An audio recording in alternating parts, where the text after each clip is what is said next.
outshining the master is a really important rule. And I think the application of that wisdom can really help a person long term. Okay, so the question is, what if you have outgrown your master? That's the point. The point is to outgrow your master, not outshine your master. It's like a parent. Every generation's job is to make sure that they perform in a way that allows the next generation to go further than they did. That's the point. The objective of the master is to create an environment that allows you to excel beyond the level that they excel to. But because that's the person that taught you how to do that, chances are that person has an understanding and leverage that you don't have. So it actually hurts you trying to outshine that person because granted, maybe the skill that you have is somehow better than the skill of that person. But the overall leverage is not. So what ends up happening is you end up being someone that comes across as untrustworthy because you don't know your place. You're going to get to a certain point and believe that you're above the group. And because you believe that you're above the group, you lose leverage with the group. So it hurts you because it weakens you over time. The point is to develop relationships because relationships create leverage. And you get that leverage by establishing credibility. Credibility is developed by how you interact with that person, what you do in order to actually create the relationship, which is why you may get to a point where you're making more money than your uncle, but your uncle is still your uncle.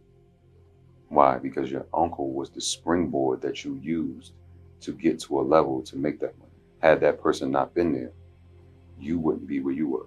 And chances are the conditions that the person faced in order to create or help you to create your current reality were much more harsh than the conditions that you experienced to get to where you are. But we also don't keep the legacy of our ancestors and our predecessors alive.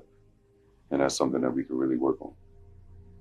And that's why you have certain people putting themselves in position, right? Focusing on actually crystallizing their legacy in a way that puts their contribution at the forefront so that it becomes harder to ignore because out of sight, out of mind.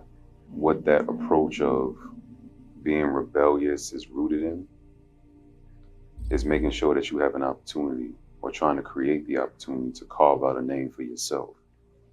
Because sometimes the focus becomes so geared toward what happened before and the foundation that there's not enough focus on what's happening now. Right? So people trying to carve out a lane for themselves is oftentimes why they're disregarding what happened before. Meanwhile, they can both exist because they both exist.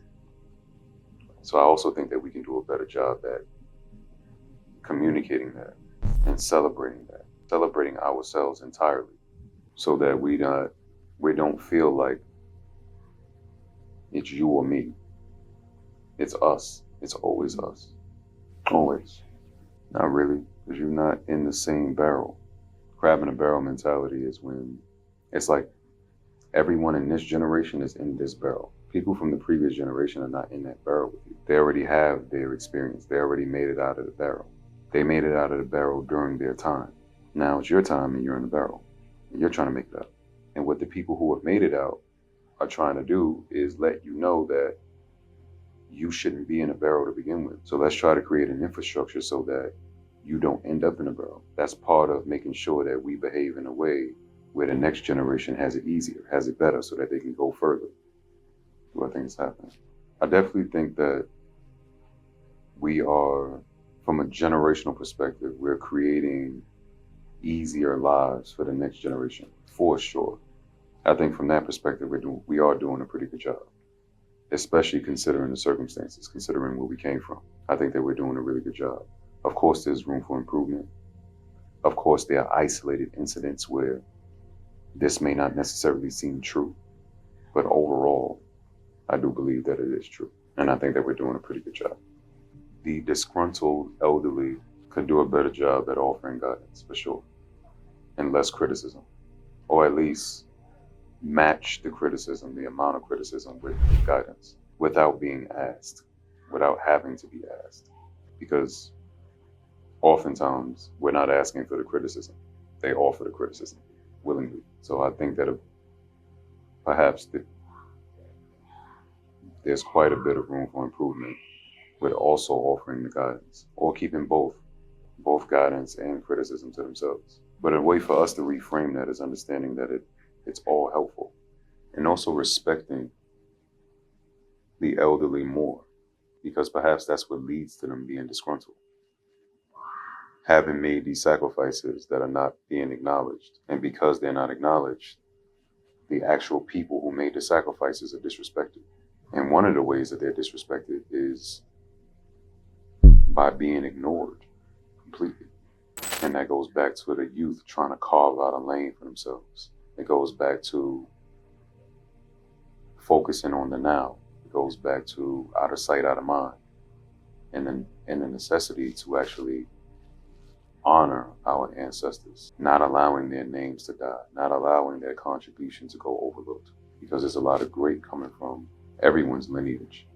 It would be beneficial to have a clear understanding of what that greatness was, and thus an opportunity to keep it top of mind. It's not the easiest privilege to pursue, especially without a reframe, because at some point you do want to see the people take heed to what's being said, the people take heed to the sacrifices that were made. But there's a lot of distractions. There are a lot of distractions. And that's bombarding the people every day, all day. You can't look at your phone without being distracted. You can't look around without being distracted. The conversations happening around you are distracting. What's happening in your home is distracting. Nowadays, people have to be even more diligent about controlling their time and controlling their thoughts, thinking about what they're thinking about, just because there's more distraction. So if you're trying to actually feed the youth wisdom, but everything else is trying to distract them from the wisdom that you're teaching, you have to work that much harder to make sure that you're getting through to the youth, and the youth has to work that much harder to make sure that they're applying and keeping what you're saying top of mind.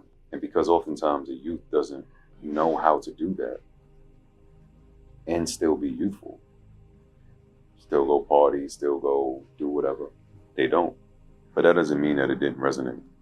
Oftentimes when you're teaching someone something, you don't know if it actually got through to them until 20, 30 years later. For example, you don't know if you're a good parent until you see your grandchildren. You really don't know with your children. You know when you have grandchildren, because your grandchildren are going to show you how deeply instilled the principles you try to put into your children actually are. Because your grandchildren are not necessarily going to listen to your children. They're going to copy them. If your grandchildren are behaving in a certain way, chances are it's because your children are behaving in that way. And then you can see if it actually worked. And then also it's tested over time. You may have been a dope child, but once you hit adolescence, it was a different story. And then it comes back around, hopefully, by your latter 20s, early 30s. And then hopefully when you're in your latter 40s or early 50s and you're fortunate enough to still have a parent, and your parent is thus fortunate enough to become a grandparent, they can see what was instilled. And also they can feel the appreciation that comes from the child. Because now that you're a parent, you can see some of the things that your parent was talking about. You can see the sacrifices, you can understand it now. And now you have a bit more of an understanding of the world.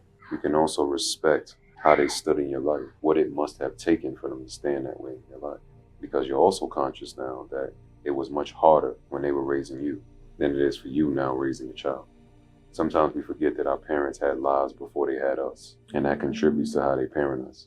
It all comes together. You don't really know if what you're teaching is landing until you see the person you taught instilling those same principles into others, and it actually is working. Because regardless of who you're trying to teach, eventually they're going to look at your life. And to a degree that's credible, and to a degree it's a mistake to take it for face value. Because it's not everybody's role in this life to be practitioners. Some people are great observers, and they can document the process really well.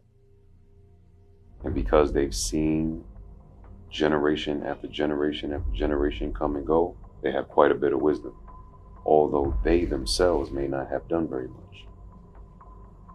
And because they themselves have not done very much, people discredit their observations. And that's a mistake. We can learn from everyone, and that should be the objective.